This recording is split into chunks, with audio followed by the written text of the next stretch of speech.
Transform your mornings with 10 timeless Stoic practices for a better life. Imagine this. It's 5:30 a.m. The alarm clock buzzes. Cutting through the silence of dawn, you groan, bury your face in the pillow, and contemplate hitting snooze. What if I told you that the first 30 minutes of your morning could determine the quality of your entire day and your life? What if, instead of starting your day in resistance, you began with clarity, resilience, and purpose? Let me show you how Stoicism can transform not just your mornings, but your life. Let's begin with a question. What do you truly control? Your job? Your relationships? Your reputation? If you paused for even a moment, then you're already beginning to see the paradox. The truth is, we control far less than we think. But that's not a limitation. It's liberation. And mornings are the perfect time to embrace this timeless wisdom. The practices I'm about to share with you come straight from the hearts of the great Stoics, Marcus Aurelius, Seneca, and Epictetus. They weren't ivory tower philosophers but men of action, writing their meditations while grappling with war, exile, and personal loss. If their wisdom could guide them through chaos, imagine what it can do for you, starting with how you greet the day, the foundation of a Stoic morning. I want to take you to ancient Rome for a moment. Picture Marcus Aurelius, the emperor of one of the most powerful civilizations in history. He wakes before sunrise, lights a small oil lamp, and opens his journal. With the chaos of running an empire looming ahead, he pauses to write, grounding himself in a simple truth. When you arise in the morning, think of what a privilege it is to be alive, to think, to enjoy, to love. The first practice is this: begin the day with gratitude. But this isn't the Instagram version of gratitude, where you list 3 things and move on. No, the Stoics demand depth. Ask yourself, why am I lucky to have woken up? What opportunities does this day hold that others may never experience? What fleeting moments will I savor because I am alive to see them? Try this tomorrow. Before your feet touch the ground, take a deep breath. Whisper to yourself, today is a gift. I will not waste it. Here's the paradox. Gratitude isn't just about making you feel good. It's about focusing on what matters. Marcus didn't list the luxuries of his palace, but rather the privilege of being. Will you choose to appreciate the ordinary today, or let it slip by unnoticed? The second practice is to visualize your day with clarity. The Stoics called this premeditatio malorum, the premeditation of evils. Now, this isn't about pessimism. It's about preparing your mind. Think of Epictetus, who taught his students to anticipate difficulties, not to fear them but to meet them with strength. So, before you reach for your phone tomorrow morning, ask yourself, what challenges might arise today? How will I face them with calm and composure? Picture this: your boss criticizes your work. A flight gets delayed. A friend disappoints you. Instead of reacting emotionally, imagine yourself pausing, breathing, and saying, this was expected. I have the strength to handle it. Visualizing setbacks doesn't attract them. It fortifies you against them. What if you started each day as if nothing could rattle you? Now, let's move to the third practice. Define your intentions. This isn't about listing tasks. It's about choosing who you want to be today. The Stoics believed in living according to virtues: courage, wisdom, temperance, and justice. So, ask yourself, what kind of person will I be today? How will I act with integrity, even when no one is watching? Here's a challenge for you. Write down one virtue you'll embody tomorrow. Maybe it's patience. Maybe it's kindness. Carry it with you like a shield. When the day tests you, and it will return to your intention. Pause for a moment and reflect. How often do you let your day define you, instead of defining your day? The fourth practice is perhaps the simplest but most profound. Master your morning inputs. In the digital age, the first thing many of us do is reach for our phones. News headlines, social media, emails. We let the outside world dictate our mood. The Stoics would have called this a failure to guard the gates of your mind.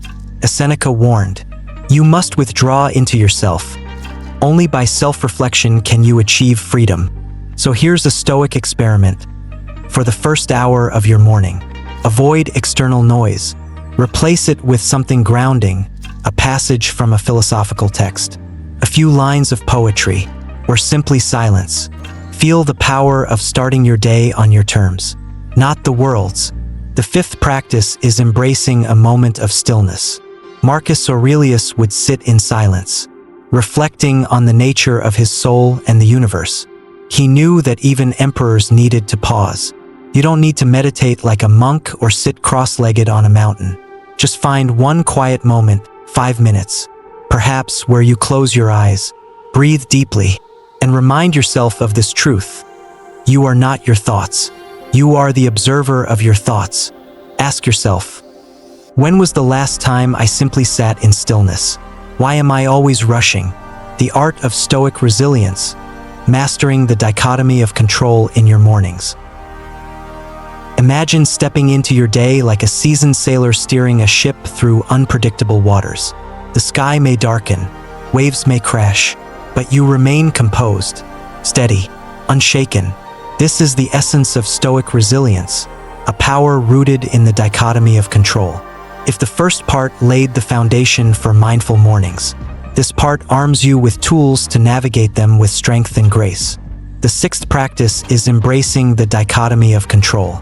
Epictetus once said, "Some things are up to us, and some things are not." It sounds simple, but let that sink in. How often do you waste energy on things beyond your control, traffic jams, the opinions of others, or even the weather? And yet, how often do you neglect the things you can control, your thoughts, your actions, your attitude? Tomorrow morning, as you sip your coffee or tea, take a moment to reflect. What is within my power today? Write it down. Perhaps it's how you'll respond to challenges or how you'll treat the people around you. Then list what lies outside your power. Maybe it's the outcome of a project or someone else's behavior. Now, commit to this. I will focus only on what I can control. I will let go of the rest. Here's a question for you. What could you achieve if you stopped worrying about the uncontrollable? The seventh practice is anchoring yourself in purpose. The Stoics were obsessed with one concept above all: logos, the rational order of the universe. They believed that every human has a role to play within this grand design. You might not be an emperor or a philosopher, but you have a purpose unique to you that contributes to the whole. When Marcus Aurelius wrote, "At dawn, when you have trouble getting out of bed, tell yourself, I am rising to do the work of a human being." He wasn't just motivating himself. He was reminding himself of his duty. So ask yourself, what is my work today? Not just your job, but your true work, the values you stand for, the impact you wish to have. Here's an experiment. Every morning, write down one sentence that answers this question. Why am I here today? Keep it in your pocket or on your desk. Let it guide your decisions, especially when distractions or frustrations arise. Let's pause. Do you wake up each day with a sense of purpose, or do you drift aimlessly through it? The eighth practice is cultivating resilience through self-reflection. Before the day begins, the Stoics believed in revisiting their weaknesses, not to dwell on them but to improve. Seneca famously said, "We suffer more in imagination than in reality." What did he mean? Often, our fears and doubts are like shadows. They seem enormous until we confront them. Tomorrow morning, take a few minutes to reflect. What do I fear today? Why does it frighten me? Then, ask yourself, what is the worst that could happen? How would I handle it? By facing your fears head-on, you rob them of their power. Here's a story for you. A young Roman soldier once asked Epictetus how he could endure the possibility of failure in battle. Epictetus replied, "It is not the fear of battle that binds you. It is the fear of shame. Remember, no one can shame you without your consent." So, let me ask you, what fear have you given too much power? How can you take it back? The ninth practice is starting with acts of kindness. This might surprise you. After all, Stoicism is often portrayed as cold or detached. But Marcus Aurelius reminded himself daily, be tolerant with others and strict with yourself. Kindness, the Stoics believed, is not weakness but strength. It is an act of choosing humanity over hostility. So tomorrow morning, choose one small act of kindness to begin your day. Could be as simple as sending a thoughtful message to a friend, holding the door for someone, or offering a genuine compliment. Watch how this sets the tone, not just for your day but for others as well. Ask yourself, when was the last time I chose kindness? Even when I didn't have to. Finally, the 10th practice is letting go of perfection. Perfectionism is a modern plague, one that the Stoics would have dismissed as folly. Seneca wrote, "The greatest obstacle to living is expectancy, which hangs upon tomorrow and loses today." In your mornings, stop striving for a flawless routine. Instead, aim for a meaningful one. If you miss a step, forgive yourself and move forward. Life isn't about flawless execution. It's about continuous effort. Picture Marcus Aurelius, sitting in his chambers, scribbling thoughts in his journal.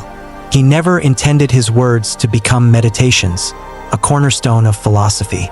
He wrote them for himself, as a way to live better, not perfectly.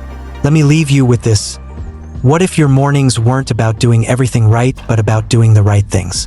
Awakening inner freedom, how Stoicism empowers your life beyond the morning. Imagine this. The sun has risen. Your morning practices are complete, and the day begins. Now, the real test unfolds.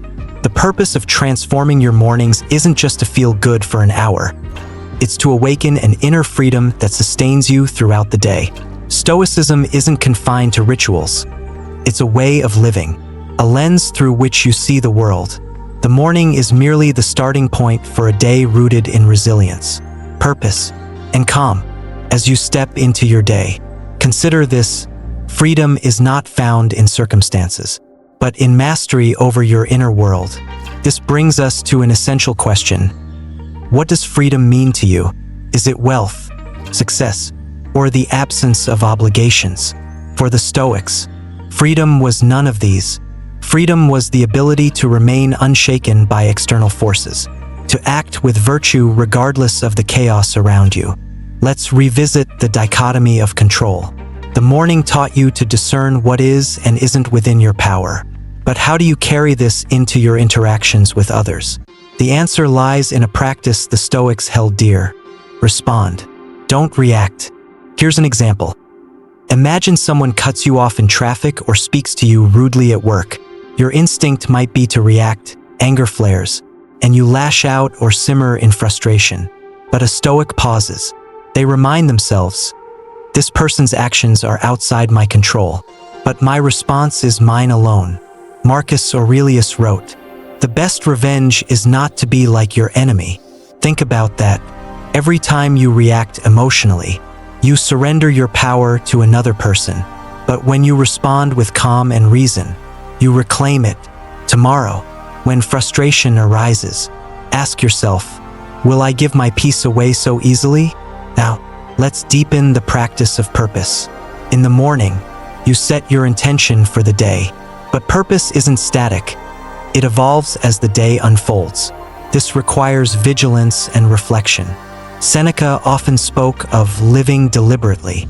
He advised ending each day by asking, what did I do well? What could I have done better? But here's a twist. Don't wait until the end of the day to reflect. Build moments of mindfulness into your routine. For example, during your lunch break or a pause between tasks, take 2 minutes to ask yourself, am I still aligned with my purpose today? If not, how can I return to it? Imagine if you lived every hour with this level of awareness. How different would your days feel? How much closer would you come to the life you want to lead? Now, let's talk about failure. The Stoics were deeply realistic. They knew that no matter how disciplined or wise you are, you will stumble.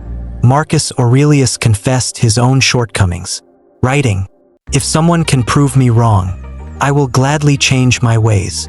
He understood that failure is not a judgment of your character, it's an opportunity to grow. This brings us to the practice of self-compassion. Think of a child learning to walk. They fall dozens of times, but they don't judge themselves. They get up and try again. But then, are we so harsh with ourselves when we fail?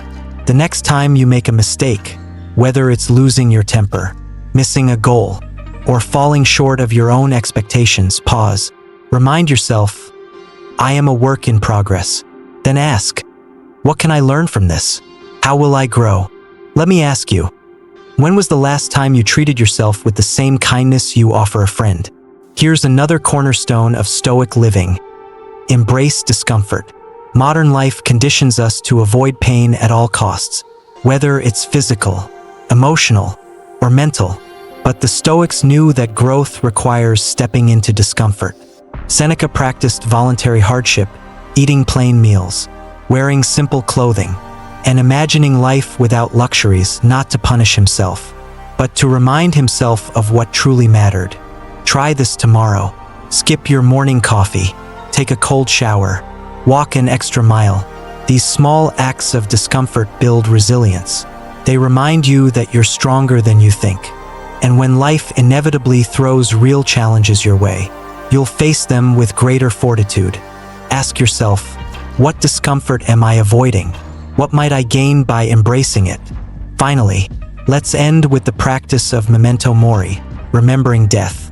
This might sound morbid, but for the Stoics, it was liberating. Epictetus said, keep death before your eyes each day, and you will never succumb to fear or desire. What does this mean for you? It's not about dwelling on mortality, but about using it to sharpen your focus. When you remember that life is finite, trivial worries fade. You stop postponing your dreams. You appreciate the people and moments that make life meaningful. Tomorrow, when you wake up, remind yourself, I may not have another morning.